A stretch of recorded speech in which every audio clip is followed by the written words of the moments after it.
Olá, perdi minha bebê com apenas 2 meses de vida e vim contar para vocês como foi que tudo aconteceu. Agora no dia 31 de março vai fazer 1 ano e eu quis gravar esse vídeo para deixar um alerta, se eu puder ajudar alguma mãe, alguma família com os sintomas, o que pode chamar a atenção, que deve ser considerado quando uma criança tão pequena começa com alguns sinais alerta. O diagnóstico inicial foi bronquiolite causada pelo VSR, que é o vírus sincicial respiratório. No início de 2023, em março de 2023, estava tendo um surto dele aqui em Goiânia.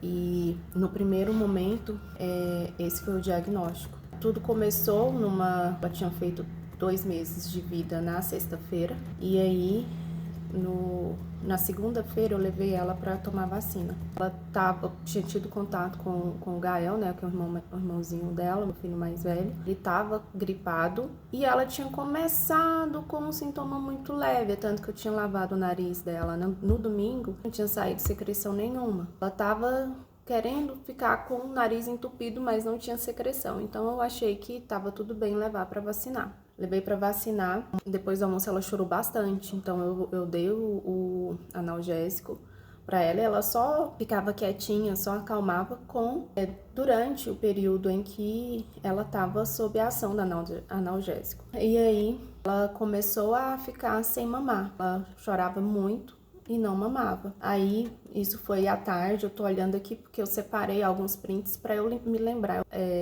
de como foi o desenrolar. Eu decidi gravar esse vídeo também como forma de eu deixar registrado como foi que tudo aconteceu, porque com o passar do tempo a gente vai esquecendo. E aí, ela não conseguia mexer, né? A vacina de 2 meses, uma em cada perna, nem sei quantas são, só sei que foram em cada perna, não sei se são mais de 2, enfim. E aí ela não conseguia mexer, ela conseguiu ter um pouquinho de alívio quando eu peguei o óleo de copaíba diluído na proporção segura para a idade dela e passava em volta do local também, ela conseguiu dormir. E aí quando a gente passou a noite, eu e o meu esposo, com ela deitada em cima da gente de uma forma que ela ficasse o mais imóvel possível. E aí quando foi no outro dia, eu arrumei ela. Eu tinha sido convidada por uma amiga muito querida para ir almoçar com ela. Aí a neném estava bem, ela tinha amanhecido bem, né? Dando a dipirona de tempos em tempos, para ela não ficar tão incomodada com a dor. E de lá eu tinha um horário marcado numa costureira, e lá, durante o horário que a gente estava lá, a gente percebeu que ela começou a ficar cansada, começou a tossir, do nada mesmo. Aí eu já entrei em contato com umas amigas minhas muito queridas. Gente, eu tenho um carinho tão especial por um grupo de mães aqui de Goiânia. E todas as vezes, desde que o Gael nasceu, que eu tive alguma dúvida, mãe de primeira viagem, né? Colocava lá, elas sempre me auxiliavam. E aí, quando foi 7h25, eu mandei mensagem lá: meninas, tosse e esforço respiratório em bebê de 2 meses é motivo de alerta? Aí a Loiane pediu um vídeo pra ver se realmente tinha um esforço. Eu mandei o vídeo pra ela. Vou colocar o vídeo aqui pra vocês verem também como é que tava a neném. E aí, decidimos levar ela na hora, né? Assim que eu mostrei o vídeo, ela já falou que tava assim. Não tinha o hábito de usar o SUS nessa época, porque eu tinha o IPASGO, o Gael nasceu pelo IPASGO. Já a Laura, eu preferi ir para o SUS. Então, estava precisando de fazer um processo para que ela fosse incluída no meu plano de saúde. E aí, 2 meses de nascido, aquela enrola do pós-parto, enfim, não tinha feito ainda o IPASGO dela. Hoje a gente entende que, independente de como as coisas aconteceram, a vontade de Deus prevalece em tudo. Então, eu não carrego culpa quanto a isso, eu entendo a perfeita vontade de Deus na nossa vida. E então a gente foi pro SUS, eu não sabia nem onde eu ia. Aí as meninas, alguém comentou que tinha o ECAD, que é o Hospital Estadual da Criança e do Adolescente. Nós chegamos lá por volta de 9 horas da noite e gente, pensa no hospital que estava lotado. E aí ela foi classificada como baixo risco, porque ela não estava apesar do esforço respiratório, não estava com febre, a saturação dela estava 97, 98. Então, ficamos na lista normal, né? Classificação normal de risco. E ó, aí nesse tempo todo, ela não mamava, ela só chorava, só resmungava. E aí, ela conseguia dormir um pouquinho, daí a pouco, não ficava 10 minutos, já acordava chorando. Aí quando foi quase 1 hora da manhã, eu percebi que ela estava com muita falta de ar. Eu pedi para avaliar ela novamente, a saturação dela tinha caído para 94, então a classificação dela foi para amarelo ao invés de verde. E aí, 1h30 da manhã que a gente foi atendida. Eu fui chamada, cheguei lá na sala, fala, né, a senha e o local, o número do consultório que é pra gente ir. A médica falou que não era lá, porque parece que ela tava saindo de intervalo e ficou aquela, não é aqui, tipo, eu não tô atendendo. E aí eu procurava, ninguém sabia onde que era, e no fim ela falou, não, pode vir aqui então. Aí eu coloquei a neném tava muito agitada, ela falou que a neném tava com esforço respiratório porque ela tava chorando muito, aí falou pra eu dar mamar, pra ela acalmar, ela não conseguia mamar, ela começava a mamar, ela parava, por causa que não tinha jeito dela mamar. Aí, enfim, pediu pra fazer uma nebulização com ela, pediu pra fazer lavagem nasal e voltar lá. Aí ela auscultou os pulmões, disse que estavam limpos e que era para fazer isso. Aí fui lá, fiz a nebulização, ela ficou mais agitada ainda, a neném, por causa do barulho e tal, e fez a lavagem nasal, porém não saiu nada de secreção no nariz, e voltamos para esperar. Gente, ela foi atendida 1h30, aí fez a nebulização por volta de 2h30, e eles foram nos atender, aí tem até esse vídeo aí de 4 horas da manhã, a gente conseguiu colocar ela um pouquinho no bebê conforto. E aí ela foi ser atendida, nós voltamos a ser atendidos novamente 8 horas da manhã. E ela sem conseguir mamar. Meu peito, gente, meu peito tava pra explodir, porque desde segunda-feira que essa menina não mamava direito, ela começava a mamar e cansava, começava a mamar e cansava, os peitos desse jeito. Eu ia pro banheiro, esvaziava um pouco pra amolecer os mamilos, pra facilitar pra ela mamar, e ela não mamava, ela não conseguia, chorava, ficava aquela coisa. E aí, 8 horas da manhã, passou o sabutamol, apenas, lavagem nasal, e mandou para casa. E aí a gente chegou em casa muito cansado, a gente tomou um banho, fomos para casa de uns amigos que ofereceram pra gente almoçar com eles. Chegamos em casa, ela ficava enjoada, muito enjoadinha, e aí só passava com Tilenol ou com dipirona, e sempre que passava o efeito, chorava, não conseguia mamar, chorava, aquele desespero. E aí a gente sem saber se ela estava sentindo dor por causa da vacina, ou se era o desespero por causa do cansaço, não sei, gente, virou aquela coisa assim, a gente não sabia o que era. Por volta, à tardezinha, eu mandei mensagem no grupo de mães novamente, porque eu percebi, ela dormiu um pouquinho, quando eu fui trocar ela, quando eu peguei ela pra mamar, ela tava com a boca seca e a fralda dela tava sequinha. Aí eu fui parar pra reparar, ela quase não tinha feito xixi aquele dia. Durante o dia, o que um neném costuma gastar, umas 8 fraldas, ela tava na 4ª apenas, e já era de tardezinha. E aí eu fiz outro vídeo, elas pegaram e falaram que era pra eu ir fazer uma avaliação novamente. Aí nós fomos, aí a gente já tinha a indicação do CAIS do Chácara do Governador. Aí nós fomos pra lá. Aí, esse horário, quando a gente arrumou ela, que a gente saiu de casa, ela ficou boazinha. Nós até brincamos, gente do céu, a menina tá bem. Será que precisa mesmo a gente ir pra fazer essa avaliação? Ela parou de chorar, tá boazinha. Olha aí a foto dela quando a gente chegou lá, ela chegou sorrindo, tal, dormiu um pouquinho no bebê conforto até eles chamarem a gente. Aí quando foi avaliado, que eu contei o que tinha acontecido, aí a médica falou que ia pedir para ela ser internada, para ela ficar acompanhada. Só que como nós estávamos no CAIS, para conseguir fazer a internação, ela tinha que ficar em observação até sair a vaga em algum hospital. E aí a gente ficou lá aguardando. E graças a Deus que a gente estava nesse cais, fomos muito bem atendidos. Todo mundo nos deu uma assistência, não tenho nada que reclamar desse cais. E essa criança chorou a noite inteira. Nós fomos atendidos 10 horas da noite. E aí, ela chorava muito. Ela foi conseguir mamar por volta de meia-noite. E depois disso, não mais. 5 horas da manhã, eles chegaram e pediram para colocar no balão de oxigênio, colocar ela no oxigênio, por causa que ela estava com muita dificuldade. E depois o médico passou para avaliar ela também no início da manhã e recomendou que fosse colocado soro, porque ela estava desidratada, né?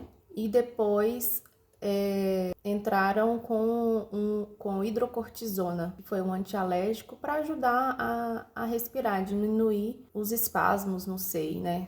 Porque estava sobrecarregado o organismo dela. E ficamos lá em observação, aguardando saísse vaga para que ela fosse para algum hospital. Aí quando foram 5:30 da tarde, a gente soube que tinha saído vaga para o Hospital das Clínicas. Não foi um processo simples, a gente entrou em contato com a Defensoria Pública e conseguiu administrativamente que fosse liberada essa vaga o mais cedo possível.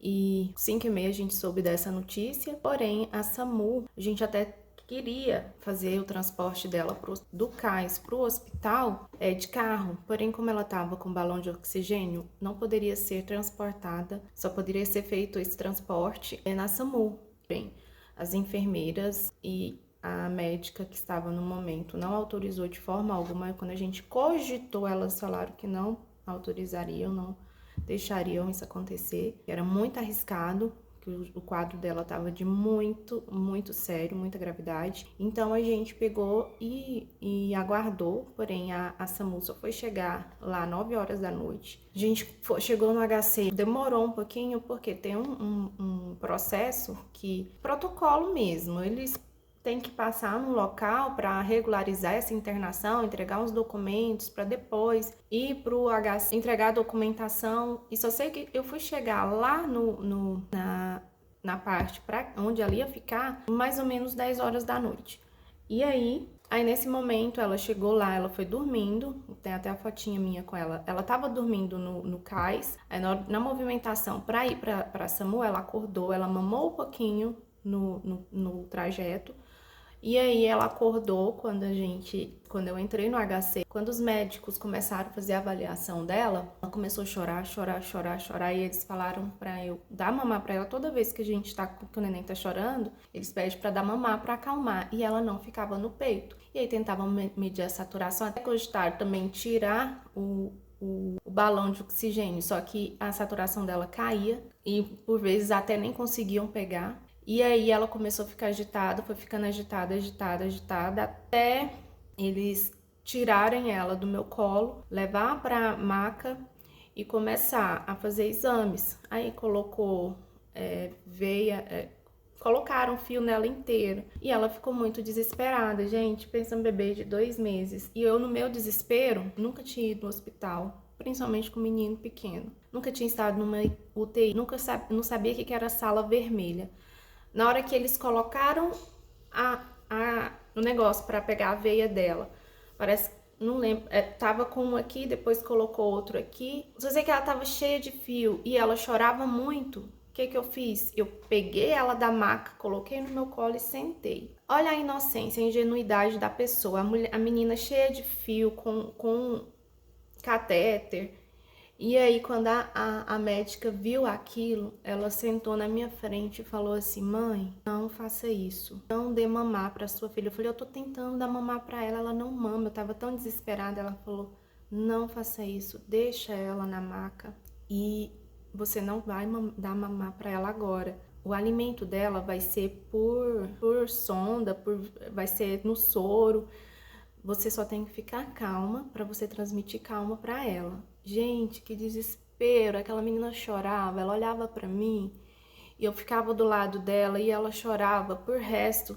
Ela chorou tanto que ela não conseguia se controlar, ela se puxava assim, ó, que ela não conseguia mas puxar o ar, a falta de ar foi aumentando, aumentando, aumentando, que ela fazia assim, ó, ela se esticava para trás para puxar esse ar e não conseguia. Quando eu vi aquilo, eu chamei o pessoal, falei, gente, tá errado, tem alguma coisa errada.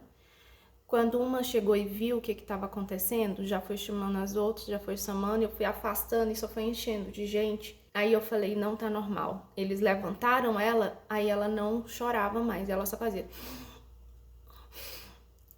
Eu sentei, não quis olhar mais e eles falaram, me pediram licença.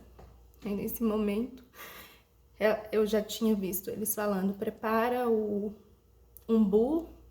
Aí falaram, não vai ser possível umbu, tentaram umbu, que eu acho que é uma técnica, um aparelho antes da intubação, e aí não deu certo o umbu, aí pediram licença para que fizesse o processo de intubação, eu tava sozinha e eu fiquei muito nervosa, pedi para chamar o Giallo, eles falaram que só podia ficar um acompanhante, eu falei, eu não tenho condição de ficar aqui sozinha, eu não tenho condição de passar por isso sem estar com meu esposo. Eu não sei, a minha cabeça explodiu, eu não sei nem explicar o que eu tava sentindo. Já ele foi pra lá. A gente viu o desespero no rosto deles, quando eles vinham falar com a gente, eles vinham falar que tava tudo bem, que estavam passando pelo processo de intubação, que eles estavam estabilizando ela, mas que ela estava bem, que ela estava estável. Tal. A gente via no rosto deles, o olho deles, teve deles que chegavam lá com o olho vermelho. A gente tinha conversado com eles antes, então a gente percebia que eles também estavam emotivos com a situação. Então foi desesperador, gente, foi desesperador. Porém, eu já não estava aguentando mais, eu precisava dormir, eu estava muito cansada, por mais que eu queria ficar ali, eu também não conseguia, eu fui para casa, dormi um pouco, o Jarley ficou lá com ela, porque ele tinha conseguido dormir um pouquinho, e eu fui dormir.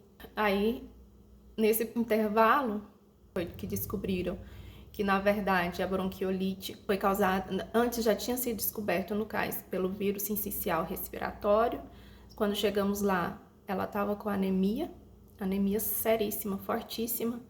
Depois, pneumonia. Essa pneumonia estava em série. E quando foi de madrugada ali, por volta de 5 horas da manhã, eles tinham colocado um tubo, teve que tirar esse tubo e colocar outro menor. Então, ela foi extubada nessa madrugada também e entubada novamente. Então, quando eu cheguei lá pela manhã, ela estava estabilizada, porque no início ela não aceitou a ventilação mecânica, ela resistia, ela tossia muito. Mesmo com o tubo, ela tossia que se balançava na maca. Situação horrorosa de se viver. E aí, durante esse processo de espera, esse período de espera, né, em que ela foi entubada, a gente só tinha que aguardar a reação, né, aos medicamentos, a aceitação do organismo dela à ventilação mecânica. A gente ficava pensando, né, por que no primeiro dia, quando ela foi atendida, por que não deram uma atenção maior, por que não fizeram raio-x, e a gente se questionava muito, minha mãe ficou muito preocupada e ela ficava, né, aquele desespero. E aí o Giallo foi conversar com a médica que estava no plantão e ele falou ela falou que de acordo com a experiência que eles têm com esse vírus, que acomete principalmente bebês, dificilmente iria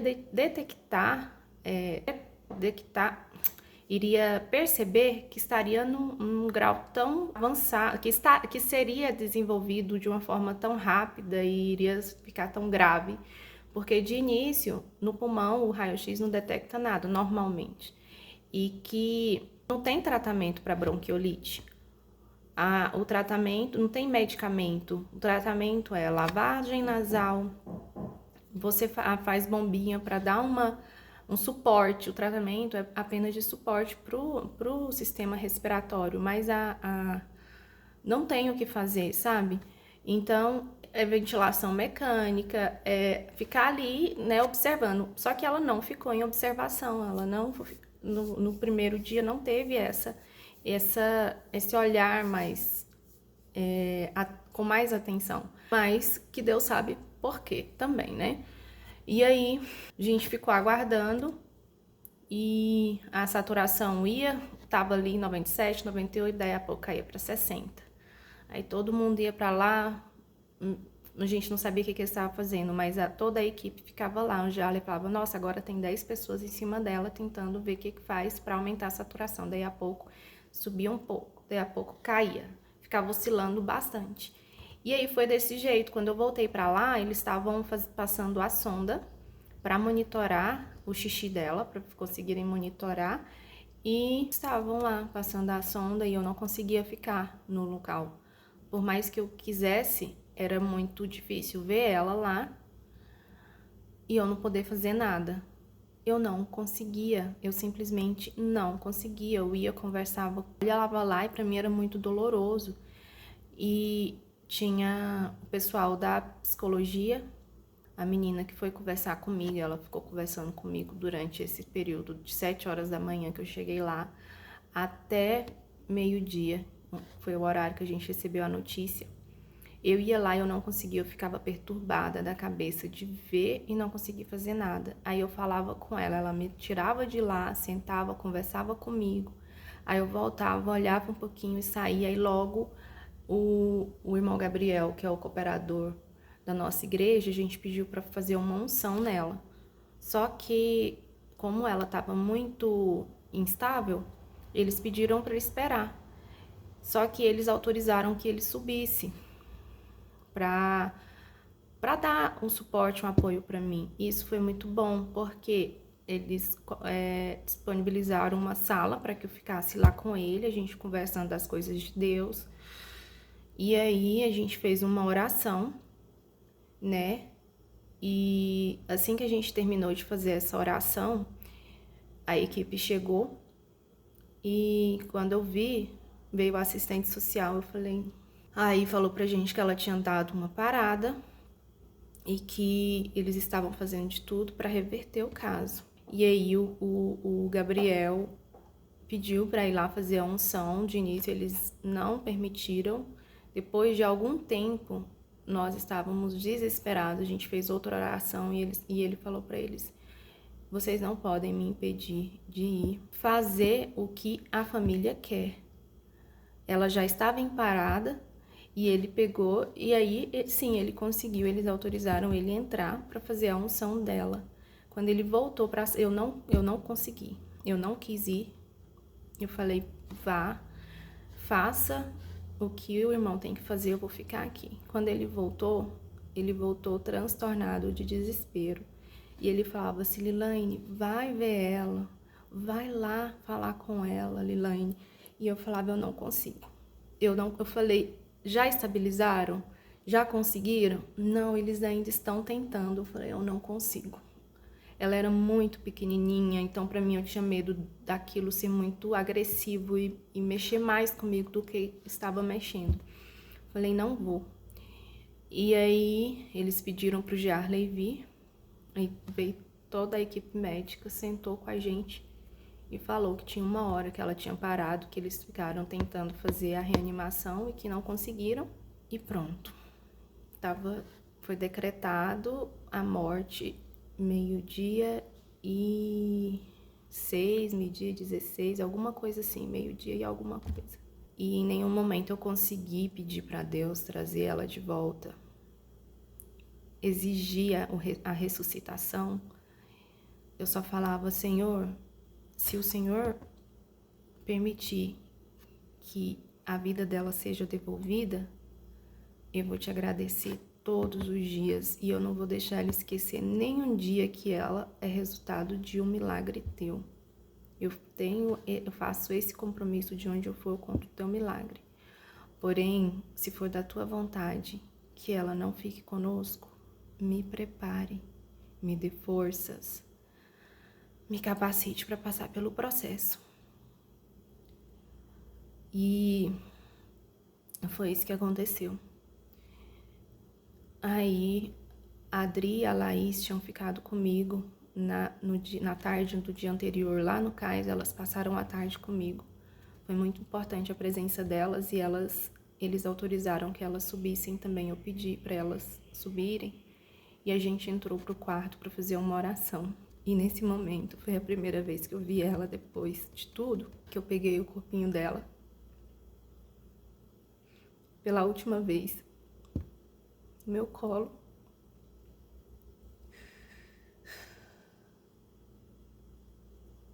A gente chamava ela de Bolotinha, porque ela era pequenininha, ela era curtinha e era gordinha. Então eu abraçava ela, ela preenchia aqui em mim. E eu peguei ela no meu colo e parecia que ela estava dormindo. Só que do jeito que eu pegava ela, eu coloquei a cabecinha dela aqui. Quando eu olhei, que eu soltei um pouquinho a mão assim pra olhar, a cabecinha dela caiu. Pra mim, aquela hora ali veio o choque da realidade de que ela não estava mais ali. Eu levei um susto tão grande, tão grande. Parece que aquela hora foi que eu entendi o que tinha acontecido. Eu levei um susto tão grande porque eu percebi que aquela não era minha bebê. Mas aquele era apenas o corpinho dela que não estava mais com ela ali. Eu joguei em cima da maca e na mesma hora eu percebi que eu estava jogando. Eu tentei não fazer aquilo com violência, eu tentei colocar lá com mais cuidado, mas o impulso que eu tive foi de repulsa, sabe? De não querer acreditar no que eu estava vivendo, no que eu estava sentindo, no que eu estava acontecendo. Eu coloquei ela lá e eu abracei o Jalen e eu queria acordar daquele sonho, eu não queria viver aquilo. Quem quer, né? Nós vamos fazer uma oração. Naquela oração, Deus deu na boca da nossa amiga. Ela falava: Senhor, a gente quer pedir vida, a gente quer pedir ressuscitação, a gente quer pedir um milagre, mas o Senhor só traz para te agradecer. O Senhor só traz de agradecer, porque tudo acontece de acordo com a tua vontade. Tempo para tudo, todas as coisas. Foi uma folhinha verde que caiu da árvore, mas que foi por permissão tua. E aquela oração foi trazendo calma, trazendo calma, trazendo calma, de agradecer por todo o tempo que Deus permitiu da gente ter ela conosco.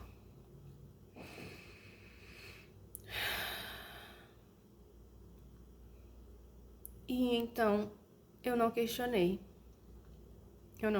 a vontade de Deus. Eu aceitei. Desde o primeiro momento, eu aceitei.